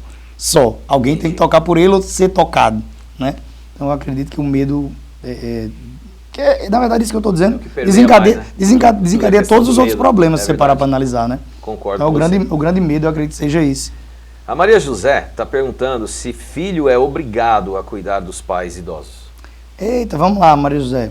É sim, Maria. É sim. Inclusive, o Código Civil prevê que, assim como os pais são obrigados a cuidar dos seus descendentes, ou seja, dos seus filhos, no inverso da vida, quando essas pessoas ficam mais idosas, os filhos têm sim a obrigação civil, jurídica, de cuidar sim dos seus ascendentes, ou seja, dos seus pais. Inclusive, digo mais, a pensão alimentícia que é paga para os pais aos filhos menores pode ser paga dos filhos para os pais quando há necessidade. Então, para trocar em miúdos, isso que eu estou dizendo da pensão alimentícia já comprova que a lei não só prevê como obriga, certo? Claro que tem que ficar constatado que aquela pessoa não tem uma aposentadoria, não tem como sobreviver, etc. Ou se tem, o que ganha não é suficiente para as despesas médicas, hospitalares, vestuário, alimentação, moradia, lazer, etc, etc, etc. Tudo para sobreviver. E aí, vamos fazer uma suposição. Eu sou advogado, ganho um X por mês, minha mãe ganha, sei lá, um salário mínimo para todas as despesas, aluguel, comida, medicamento, que a gente sabe. Quanto mais velho fica, um plano de saúde tem que ter. É o olho da cara. E aí, a gente já sabe que não dá. Então, se ela, porventura, me pedir ou não dela, pode ingressar com ação. O juiz, inclusive, vai decidir de maneira liminar. Lembra que é liminar, né? Decisão de forma antecipada, ele não quer nem me ouvir. Ele vai dizer, pague isso aqui e depois a gente decide se realmente é justo ou não. É assim. Então, vale salientar para quem está ouvindo, Maria José, se está precisando, pode acionar a justiça caso seu filho não queira tomar de conta, ou contratar um advogado da sua confiança, que ele vai saber lhe orientar, mas a obrigação é certa. O Código Civil está aí para isso. Maravilha. O Alberto está perguntando se tomar uma decisão, por exemplo, sem consultar o idoso, pode ser considerado um abuso. Eu acho que nem toda, né? Às vezes a gente toma uma decisão porque está vendo que é realmente melhor para o nosso pai ou o nosso avô. Eu, pelo menos, penso assim. Não necessariamente algo que impactasse de forma negativa na vida daquele idoso. Mas vamos lá, você que é o cara do direito. Não, mas aí eu acho que eu vou falar mais do social. A abusividade, né, como a própria palavra já diz, ela tem que gerar algo que seja constrangedor para a outra parte. Então, suponhamos que esse idoso ele é curatelado. O que é curatelado, meu povo? É quando uma pessoa já não tem mais, assumidamente, né, o judiciário entende que aquela pessoa ela já não tem mais as condições plenas de tocar a sua vida civil. Ou seja, ser um cidadão comum de maneira plena, de 100%, para trocar em miúdos. Entendi. E aí vem um filho, vem qualquer pessoa, na verdade, pode curatelar outra. Vamos dizer que eu seja uma pessoa que estou abandonada no mundo, sou um idoso. Se você hoje quiser pedir uma curatela minha para tomar conta de mim, o juiz viu que você é a única pessoa, mesmo não sendo familiar, ele pode conceder a curatela. Não tem problema nenhum. Esse curador é a pessoa que vai fazer todo o trâmite financeiro, o trâmite da sua saúde, o trâmite da sua vida como um todo. Então, ele toma decisões por você. Aí é onde está. Se você é uma pessoa totalmente incapaz ou se você é uma pessoa relativamente incapaz. Se você é relativamente incapaz, na sua curatela vai constar que algumas coisas você consegue fazer. Por exemplo, nós podemos ter uma curatela onde você toma de conta da parte da saúde. Por exemplo, estou na UTI, preciso desentubar, precisa fazer um procedimento mais invasivo e eu estou apagado. Quem toma de conta? O curador. Entendi. O curador, naquele momento, ele pode tomar uma decisão por você. Mas eu não sou relativamente capacitado, por que ele vai tomar? Porque naquele momento eu não estou dentro das minhas faculdades mentais para discernir. Logo, ele vai lá e toma. E se eu estiver acordado, Pablo, pagamento de contas, recebimento de dinheiro, posso fazer? Pode. O que é que você não pode fazer? Sei lá, não sei, vou pensar aqui num exemplo. Me deslocar a um determinado local, eu não consigo. Essa pessoa é quem faz. Então, um carro que eu tenho, essa pessoa se utiliza do meu carro, de livre e espontânea vontade, na hora que quer, para fazer esses meus vai e vens, vamos dizer assim, comprar coisas, me deixar, né, me levar porque eu já não tenho mais condição, ou porque não enxergo direito, ou porque as pernas já não conseguem trabalhar ali na embreagem, no freio, né, no acelerador, enfim, não tem mais a coordenação motora adequada para fazer aquilo. Eu acho que pode ser um bom exemplo. Mas é isso, a abusividade ela é muito relativa, como quase tudo no direito, dependendo do que é feito, quem faz, para com quem faz e da maneira que faz, né? Então, o que é abusividade para um pode não ser para outro, porque o contexto é diferente. Tudo depende, então. Depende, é verdade. Vamos lá, o Lima quer saber se um idoso pode denunciar um familiar, por exemplo, sem sair de casa. Você falou do Disque 100, Disque né? 100, ele mesmo pode fazer. 100. O próprio Lima, até você mesmo pode fazer em caso de violência, de agressão, né? Enfim, de qualquer abusividade que você notar, Inclusive, quando é feito isso, a polícia vai lá, certo? Se for uma mulher, principalmente, já é rápido, vai a Maria da Penha até, porque junta 2 leis num canto só, ainda tem esse detalhe. Vai a polícia. E existe a possibilidade de ser chamado para apurar melhor no Ministério Público. Vai assistente social, é o que se chama de equipe multidisciplinar. Psicólogo, assistente social e um acompanhamento de alguém da própria polícia que acompanha esse tipo de caso. Esse número 100 é no Brasil inteiro? No Brasil inteiro, no Brasil inteiro. Qualquer pessoa de qualquer lugar, estado, cidade aqui do nosso estado que estiver o número de emergência. assistindo, pode pegar o telefone 100. É o número de emergência, viu, Giacomelli? Igual o 190, 100 é o número de emergência. Tá legal, então fica aí bem fácil para você, se estiver passando por alguma situação, precisar desse cuidado, tá? É só pegar o telefone 100 e ligar aí em prol da sua vida. Pra gente terminar aqui, Pablo, humilhar um idoso em público pode gerar consequências legais? É o Pedro Henrique que está fazendo a pergunta. Obrigado, Pedro, tá, pela participação. O Souza que falou com a gente, o Lima também, o Alberto e lá no comecinho a Maria José. Muito obrigado a todos vocês pelas interações. Vamos lá. Humilhar qualquer pessoa em público já gera problemas cíveis e talvez até criminais, dependendo do que é dito, né? Então você imagina com um idoso, que é uma pessoa que ela é tida como se fosse uma criança, de certo modo, a lei realmente enxerga como se ela tivesse necessidades especiais, que a gente sabe que muitas vezes não tem, mas a lei ela abrange porque ela não pode simplesmente dizer que uns têm e outros não. Então, joga logo para todo mundo. Passou daquela determinada idade, tem determinados direitos. Então, sim, se você, por exemplo, vir que alguém está se desfazendo, né, criando um ambiente vexatório para um idoso, principalmente em público, aquilo ali causa um constrangimento gigantesco, um abalo psicológico, sentimental, de uma natureza assim que muitas vezes é até não sanável, né? Você não consegue nem recuperar, porque idosos são seres humanos muito sensíveis, muitas vezes pode prestar atenção, até pelo que já passaram na vida inteira, né, Giacomelli? Concordo. Então, muitos deles, olha, essa foto está aparecendo aí, por exemplo, isso claro, é nítido, é uma pessoa, provavelmente sertaneja, que sofreu muito. Essa pessoa, qualquer coisa que você diz com ela, diante do que já sofreu na vida, que já apanhou, já trabalhou no sol quente, que, enfim, já sofreu tanto, qualquer coisa que você diz, você causa um abalo muito grande. Então, lógico, o direito não poderia abandonar isso. Então, é indenizável, né, com um dano moral, dependendo do trauma causado, pode haver até um dano material. Por exemplo, precisou ir para o psicólogo por conta de fulano de tal, está constatado aqui, então exceções serão pagas por fulano, o juiz pode decretar. E como eu disse, dependendo do que for falado, pode ser até crime, pode ser injúria, difamação, calúnia, né? E aí, daí para frente. Então, tem que ter muito cuidado quando a gente vai lidar com pessoas idosas, a gente pode estar se envolvendo em um problema muito maior do que a gente imagina, viu? Tá legal, que bom que existem leis, campanhas para nos ajudar a cuidar dos idosos, e você, filho, você filha, você neto, neta, cuide bem também dos seus idosos e torça para que no futuro possam ter pessoas cuidando bem também de você. Pablo, muito obrigado pela presença, por todos esses esclarecimentos aqui, excelentes para a gente e para a sociedade. Para quem quiser, essa entrevista está no nosso canal do YouTube, você consegue assistir, acompanhar todos os pontos trazidos pelo nosso convidado Pablo Paiva. Fica já o pré-convite para você retornar futuramente, a gente abordar um outro tema junto dos seus conhecimentos aqui. Muito sucesso, um bom fim de semana para você, viu? Muito obrigado, Giacomelli. Como eu disse no início, é uma grande satisfação estar aqui. Com certeza a gente estará voltando aqui para conversar sobre mais um tema de grande relevância social.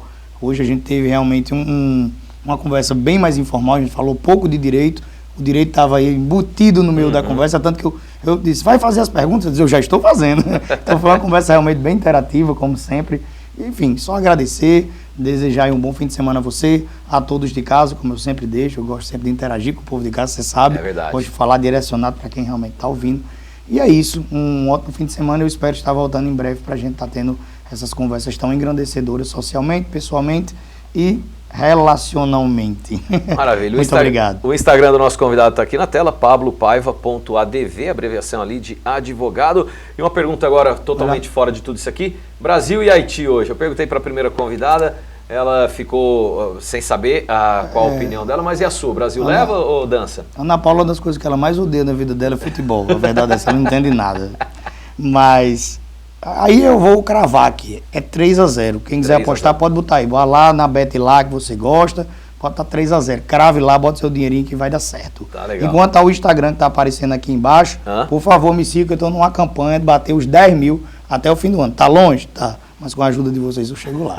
Tá legal, boa sorte, sucesso aí nesse crescimento também do seu Instagram profissionalmente. Obrigado. Gente, deixa aí para um breve intervalo comercial, daqui a pouquinho a gente volta com o nosso quadro Tech Trends para a gente fechar aqui o programa desta sexta-feira, fechar mais uma semana com informação de credibilidade junto a você. Voltamos já.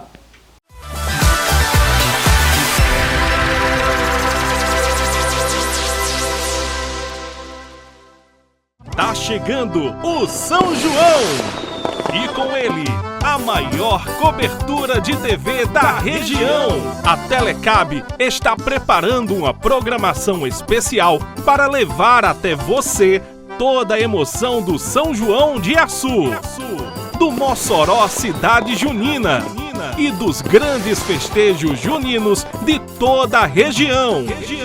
São dezenas de profissionais trabalhando com dedicação, tecnologia e paixão para mostrar cada detalhe dessa festa que é tradição, cultura e alegria do nosso povo. Prepare o coração, porque vem muita emoção por aí. São João Telecab, conexão que aquece o coração. Quer ficar bem informado? As principais notícias da região você confere aqui no Telenotícias. A primeira edição às 12h30. A segunda edição do Telenotícias às 18h30. Jornalismo de excelência você encontra aqui na Telecab 10.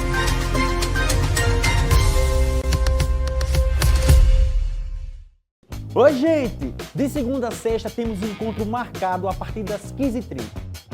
Música, informação e muito bate-papo aqui, ó. No Tarde Mais. A cidade de Baraúna conta com a Microcel, uma loja ampla que oferece o melhor da tecnologia com preços super acessíveis. Eletroportáteis, informática, acessórios, papelaria, segurança e muito mais. Estamos localizados na Rua José Vitalino, número 31. Telefone para contato 84 99129 3687.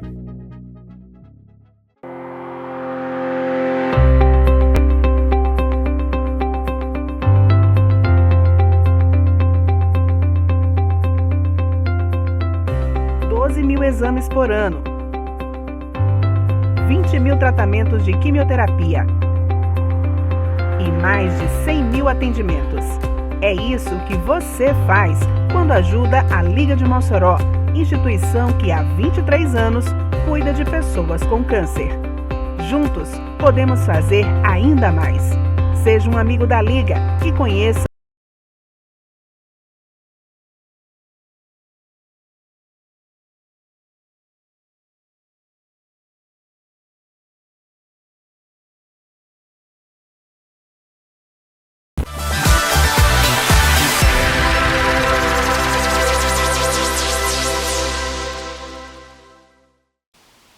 Sem perder tempo, estamos de volta e agora está na hora do nosso quadro Tech Trends.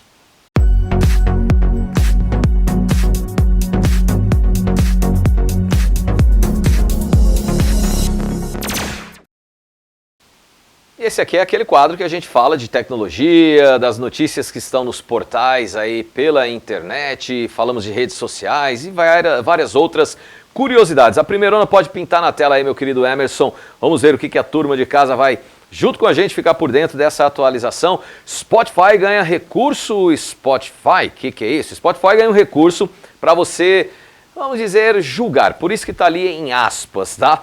O gosto musical do seu amigo. Isso aqui nada mais é do que a possibilidade de você interagir com pessoas que você segue e é seguido lá no Spotify. Quem usa o Spotify sabe que tem essa possibilidade de você seguir música, montar uma playlist junto com aquele colega, com aquele amigo, familiar, namorado, marido, esposa, enfim. E agora, Isso já existia, de você fazer tudo isso que eu acabei de falar. Mas a possibilidade de você o julgar que eles falam aqui, nada mais é do que você poder reagir àquele gosto musical. Então você viu ali o álbum que o seu amigo compartilhou, que o seu primo, ou quem quer que seja a pessoa, e resolveu sinalizar ali com um joinha, sinalizar ali com uma negativa, colocar um coração, sabe aquelas reações que nós já estamos acostumados a fazer dentro do WhatsApp, dentro do Instagram, ou em qualquer outra plataforma, qualquer outra conversa que a gente manda um emoji ali, é nada mais, nada menos do que isso aí. É algo que não tinha, mas que através de estudos dentro da plataforma, o Spotify entendeu que ajuda a melhorar as relações, ajuda a trazer ali aquela interatividade que antes já era possível, pelo menos em fazer playlists junto com as pessoas, mas agora é possível você também dizer se gostou ou não gostou, você já consegue ter a resposta da outra pessoa, então ficou meio que uma rede social dentro da rede social, com momentos de você fazer as suas respectivas interações, tá joia? Deixa eu ver aqui a nossa próxima notícia então, meu amigo Emerson, vamos lá. O que vem pela frente aqui? Ali me parece ser, deixa eu ver, segurança para menores de idade, Spotify ganha recurso, não, isso aqui já foi, ó. Aqui tá meio que uma bagunça, o título é agora aqui, Instagram promove ferramenta de segurança para menores de idade. O Instagram, a Meta, que é a dona do Instagram, que é a dona também do Facebook, do WhatsApp, do Threads, do Instant, enfim, todas as redes sociais da Meta, e o Instagram está dentro dessas redes sociais, já possui configurações bem interessantes para que pais de crianças e adolescentes consigam proteger essas crianças de alguns tipos de conteúdo, tá? Existe a possibilidade, por exemplo, do próprio algoritmo ali do Instagram, uma vez habilitado esse recurso de proteção, ele perceber se a conta que está tentando interagir com o jovem, a criança ou o adolescente é de alguma pessoa maior de idade e se faz parte ou não dos contatos, segue e é seguido.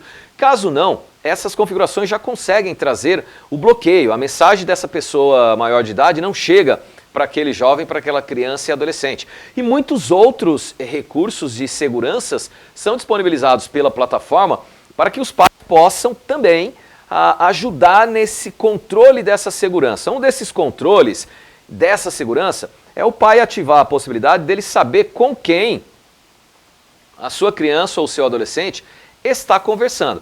Ele não consegue ver, e aí é uma questão de privacidade que a Meta permanece mesmo nessas situações, não consegue ver o que está sendo conversado.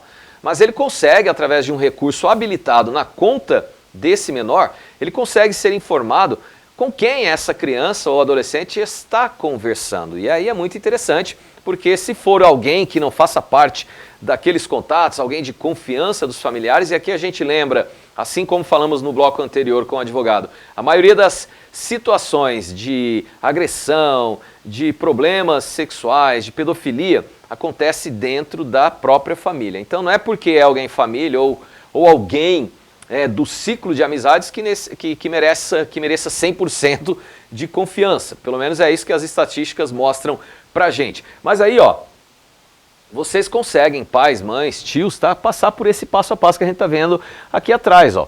Supervisão parental, que é justamente essa que eu tô falando, que você aí, pai e mãe, consegue ter essa supervisão sem invadir, vamos dizer, totalmente a privacidade ali do teu filho, e é super fácil de chegar, ó. Configurações, central da família, supervisão, habilitou, e aí o adolescente e o responsável precisam ter conta na plataforma, então você tem que ter sua conta no Instagram, o filho ali também, mas feito essa habilitação, ó, passa a vocês terem aqui todo esse quem conversou aí nos últimos 7 dias e muitas outras informações. Então é algo bastante produtivo e interessante, além de uma proteção, uma camada de proteção a mais, que é justamente você, pai e mãe, estar junto daquela criança e daquele adolescente. A gente sabe que existem estratégias, e os pedófilos se fazem dessas estratégias muitas vezes, de convencer, de ganhar a confiança ali do jovem, do adolescente, com um papinho bacana daqui para lá, de lá para cá, e aí acabam fazendo com que esses jovens, crianças e adolescentes, acabem fazendo coisas que não deveriam, tá? Então, pai e mãe, vocês têm isso aqui dentro do Instagram, e aqui é só um dos recursos que foi trabalhado pela Meta, tá? Lá nas configurações existem vários outros recursos que ajudam vocês a darem mais proteção aos seus filhos, tá? E o melhor, você consegue ter esse controle ali na palma da sua mão, já que fica tudo sinalizado também para a sua conta, o que é bem interessante, porque você consegue acompanhar de perto, tá? Dá uma olhadinha, pesquise, se de repente não sabe, vai no Google, dá uma lida como é que faz, tem vários sites de tecnologia que ensinam o passo a passo aqui, canais no YouTube, então é só você fazer um esforcinho para levar essa proteção a mais para a sua criança, tá legal? Vamos aqui nessa outra câmera, Emerson, trazer a última notícia para fechar aqui o nosso programa desta sexta-feira e fechar também mais uma semana de ao vivo junto com você aí de casa. A iFood disponibiliza reservas de mesas. Olha, esse recurso que vocês estão vendo aqui abaixo, ó, agora é possível fazer reservas de mesas em restaurantes pelo iFood. Esse é um recurso que, neste momento que eu estou falando com você aí de casa, ele está liberado apenas para São Paulo, capital. E é lá que está sendo feito um teste pela própria empresa iFood para ver se esse recurso depois expande para todo o Brasil. Eu já falei aqui em outro programa passado que o iFood está aumentando o seu leque de serviços, né? Antes a gente lembrava do iFood somente para alguns pedidos de comida, né? Restaurantes, bares e também supermercados. Mas o iFood agora já permite também em alguns lugares, alguns países e até no Brasil, você fazer reservas, por exemplo, de hotel, de você fazer viagens, tudo ali dentro do iFood, assim como a Uber também começou a ampliar os seus serviços e o seu leque de produtos a oferecer para as pessoas. Aqui é mais um do iFood, então. Tá? Essa situação aqui, por enquanto, apenas em São Paulo, mas eu acredito que isso vai ganhar, sim, o Brasil inteiro e as pessoas vão poder fazer essas reservas. Então, digamos que você quer ir para tal restaurante, você sabe que aquele restaurante necessita de reserva. E aí, ao invés de você ligar, tentar entrar em contato, isso e aquilo, você já vai conseguir fazer dentro do próprio iFood. Do mesmo jeito que você ia pedir a sua comida, você vai fazer a sua reserva. Claro, não são todos os restaurantes, esse restaurante precisa ser parceiro do iFood para que isso aconteça. Mas sendo um restaurante que é parceiro do iFood, você então vai conseguir fazer uma reserva sem precisar ter problema com mais nada. Vai ali, reservou, mesa para tantos, horário tal de chegada, o tipo de comida, você já monta todo o esqueminha, tá? E como vocês veem aqui nessas fotos ilustrativas que a empresa liberou, para poder ter acesso a esse tipo de recurso. E isso mostra para todos nós a questão de empreendedorismo, de visão de mercado, que não é porque algo nasceu especificamente naquele produto, naquele segmento, que ele precisa passar a vida inteira dentro daquela, só oferecendo aquilo. O iFood, o Uber e vários outros têm mostrado isso para todos nós, né?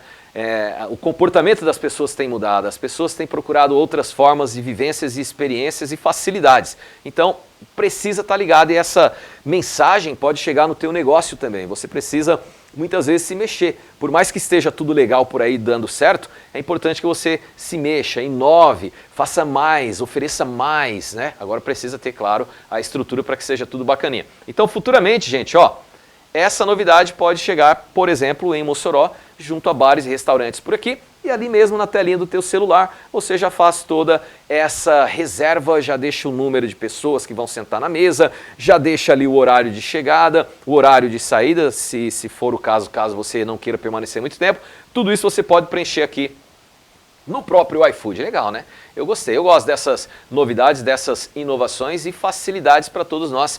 Quem já tentou reservar, algumas vezes o canal de reserva daquele local está bem congestionado, muita gente falando, a pessoa não conseguiu dar tempo, atenção a todos, aí entram as IAs para ajudar nesse atendimento, às vezes a IA não tem aquele potencial de finalizar uma reserva, e aí chega o iFood trazendo uma outra solução, uma outra facilidade. Então, parabéns aí à empresa e aos demais restaurantes e estabelecimentos que vão comprar essa ideia e vão também fazer parte aqui desse catálogo de novos serviços que a empresa iFood está trazendo para o Brasil, começando em São Paulo. Agora é só aguardar ver por onde essa novidade vai chegar e em que tempo vai chegar. Que vai, porque eu acho que é algo tão legal, tão bacana, e é claro que eles vão querer expandir isso para todo o nosso Brasilzão. Gente, meu tempo chegou ao final, muito obrigado a você pelo carinho da audiência.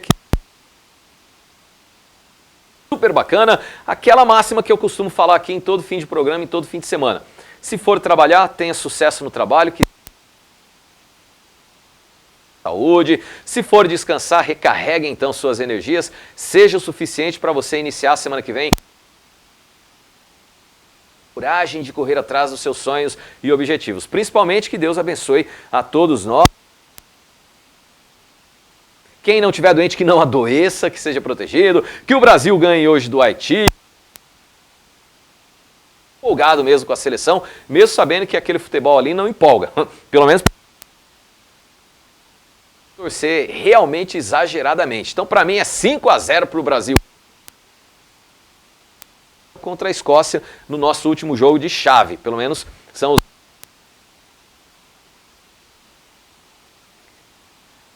Faz aí o dedo aí para... O palpite do Emerson é 3-0. O Pablo, que estava aqui também, a seleção brasileira. Vamos ver se o Brasil para cima do Haiti hoje, nas outras seleções, porque a gente quer esse título aqui no nosso país. E a esquecendo a minha camisa, eu até peguei uma sala de edição ali da gente, dos repórteres, e apresentei que a Alice Bravinha trouxe daqui. Mas então, festeje, comemore, muita paz, tá? É o que eu desejo para todos. Agora sim, o Emerson ali, ó. Ionara Raniel, Jorge Lima, Gabriela Lima, Emerson e o Geilson Araújo.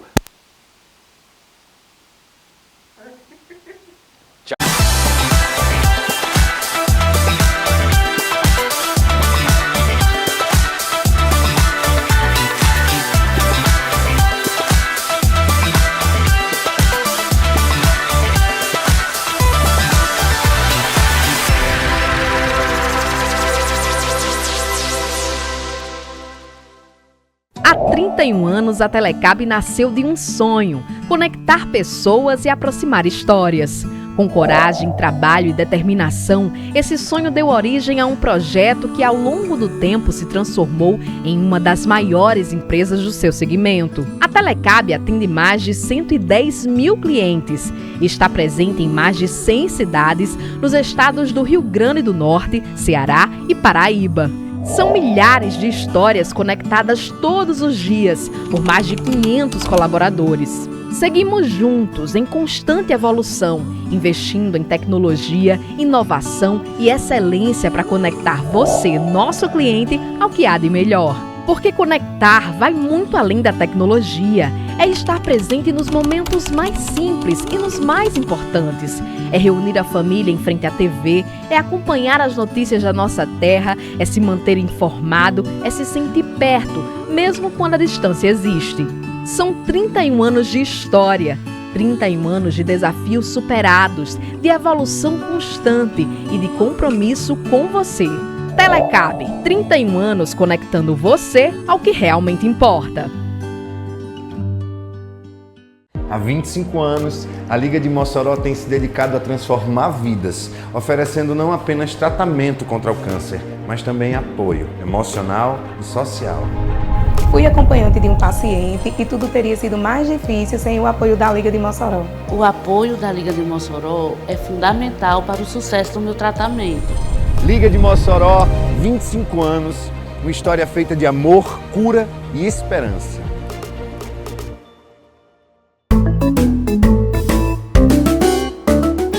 Foi um coelho! De segunda a sexta, sempre a partir das 7 horas. Ah, Orson, você não sabe de nada. A cada dia, personagens incríveis vão te levar para lugares mágicos, cheios de alegria e aprendizado. Na Telecab Canal 10, você e sua família têm um encontro marcado com os desenhos mais fofos e emocionantes. É diversão garantida, só na Telecab Canal 10. Esperamos você, de segunda a sexta, sempre a partir das 7 horas. Telekids!